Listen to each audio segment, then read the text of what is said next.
Why are the Jewish people in Israel today? Is it random? Is it a coincidence? Or is it destiny? What's happening in Israel today is the culmination of Jewish history. For almost 4,000 years, the Jewish people have been living on faith. Faith in prophecies given thousands of years ago. Promises that seem irrational, promises that seem almost impossible. Every prophecy dependent on the next. If one isn't true, none of them are true. Every single one of them is coming to pass in our lifetime. Every single one of them.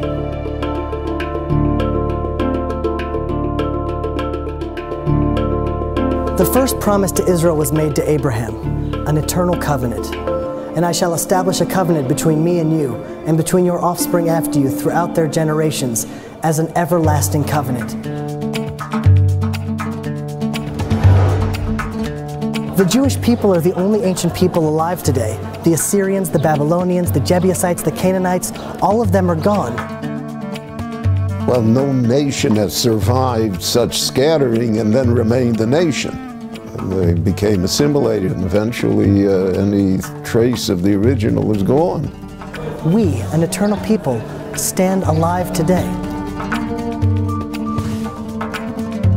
We also know that if the Jewish people don't live a godly life in the land of Israel, we're promised to be scattered to four corners of the earth. Which is, guaranteed to cause an extinction of any people. Scatter people around the world, they're going to be gone. The last thing you would want to do to an eternal people is to scatter them across the world with no common culture, no common language, no internet, no forms of communication. How will the Jewish people stay Jewish? How will we stay eternal if we're scattered across the world? And yet, that's exactly what happened. We remain the people, not only just a faith or religion, but a family. God will scatter you among the peoples, and you will be left few in number. The most recent census numbers the Chinese people at 1.3 billion, plus or minus 12 million. 12 million, that's the entire number of all of the Jewish people worldwide. We're a statistical error when just counting the people in China. That's how small we are.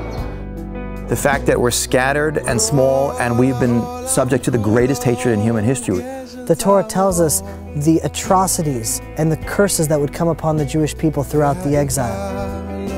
And you I will scatter among the nations. I will unsheathe the sword after you. No one has suffered as we have suffered. No one has been as persecuted. Anti-Semitism, the oldest, most universal, intense, irrational hatred in the world. If it was pogroms, crusades, the Inquisition, Muslim oppression, nation after nation, religion after religion. And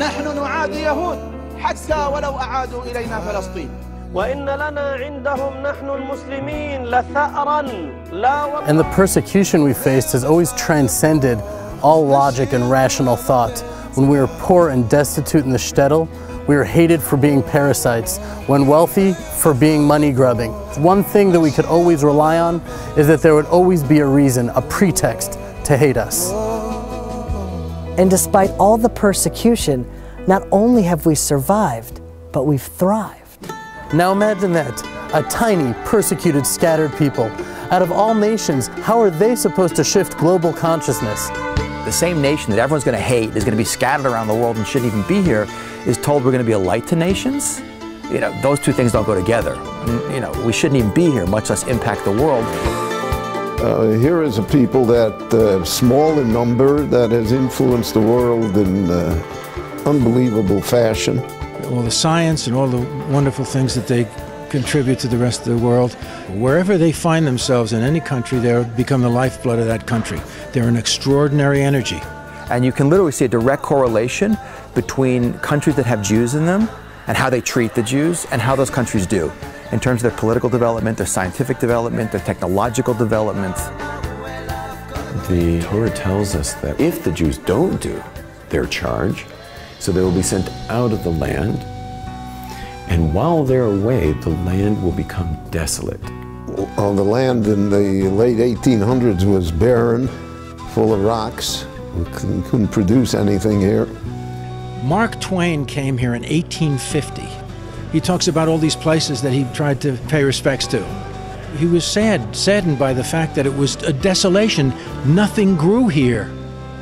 The land would lay desolate, and your foes who dwell upon it will be desolate.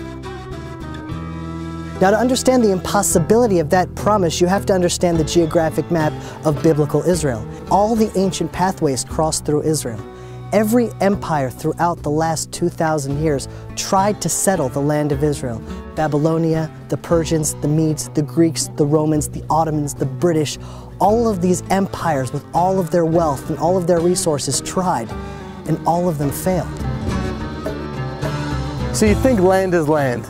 Either it will be fertile or desolate. Either it will bear fruit or not. But the land of Israel plays by an entirely different set of rules. Then we're told that when the Jews return to the land of Israel, the land will start to flourish again. It'll blossom. Just as the people have been revived, the land has been revived. The land of Israel responds to the people of Israel.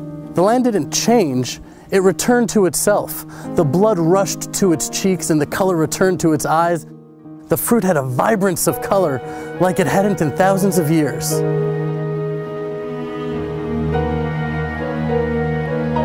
And the Jewish people, we've returned to ourselves as well. We're finally tending the soil and working the land once again.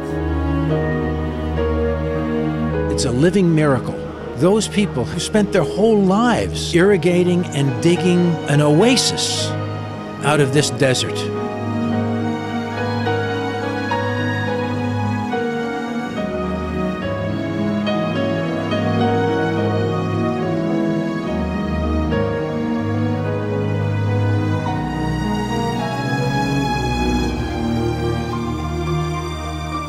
The ingathering of the exiles, it's the most prophesied event in the Bible. It's mentioned over 40 times. Unprecedented in history. Never before has a nation been scattered across the world and then ingathered to its ancient homeland. And yet every single prophet mentions this miraculous feat that will happen. Behold, I will bring them from the land of the north and gather them from the ends of the earth. Among them will be the blind and the lame, the pregnant and the birthing together. A great congregation will return here.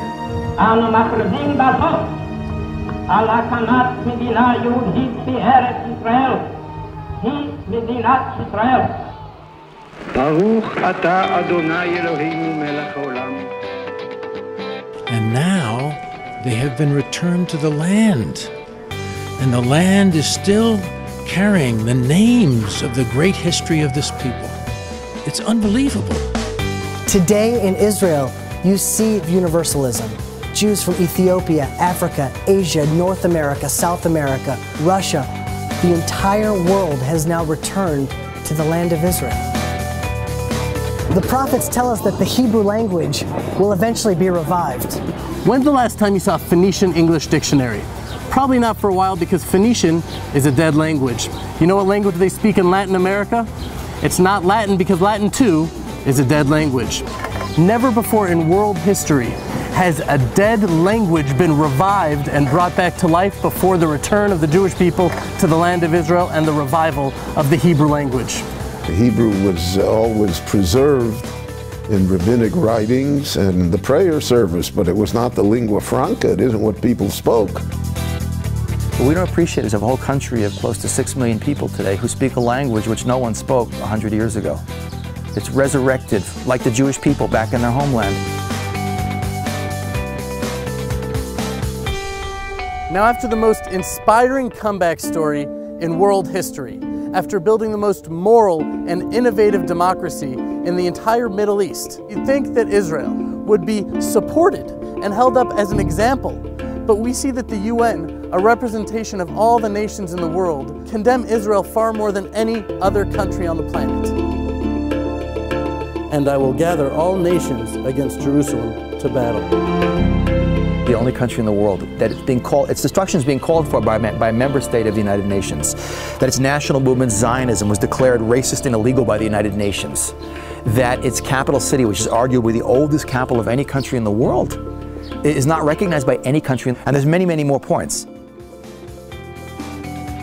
In those days it will happen that 10 men from all the languages of the nations will take hold of the corner of a garment of a Jewish man, saying, "Let us go with you, for we have heard that God is with you." today with such abundant materialism, there's an unprecedented spiritual thirst. It's not so much because of outreach work, I think, but it's just the very nature of Jews being in the land of Israel.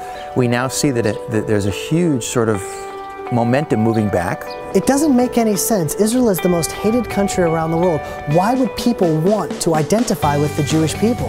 And yet still we see an international revival of people reconnecting to the roots of Judaism, to the spirituality that our people have to offer, to the secrets that we've held on to for 4,000 years. The spiritual revival is happening today. As Israel becomes increasingly isolated in the world, there will be those who stand up for Israel with the faith and integrity of Abraham, and they will make all the difference. Israel was founded 3 years after the Holocaust. 3 years after 70% of the Jews were destroyed in what is exponentially the largest slaughter of any people in human history, the remnant trickled back against the will of the British, with no support from the world, into a desert piece of real estate with no natural resources, no infrastructure, surrounded by millions of hostile Arabs in a constant state of warfare, terrorism, economic blockade. And think about it, within a few years, the desert is exporting fruits and vegetables to the rest of the world. That Israel is the only country in the world that has more trees at the end of the 20th century than the beginning. In terms of high-tech per capita, the most in the world is in Israel, done in less than 40 years, with no natural resources, constant war, terrorism, economic blockade. It's unbelievable, but people just don't see it because we've gotten used to it. It's Jewish history. It's all supernatural. We were given these visions and promises thousands of years ago for our time and for our generation. Every single promise has come to pass, and the challenges we face today are part of a greater plan. Biblical destiny, human destiny is unfolding today in Israel. A worldwide movement is growing stronger every day, and it is your opportunity to join the greatest revolution in human history, Israel.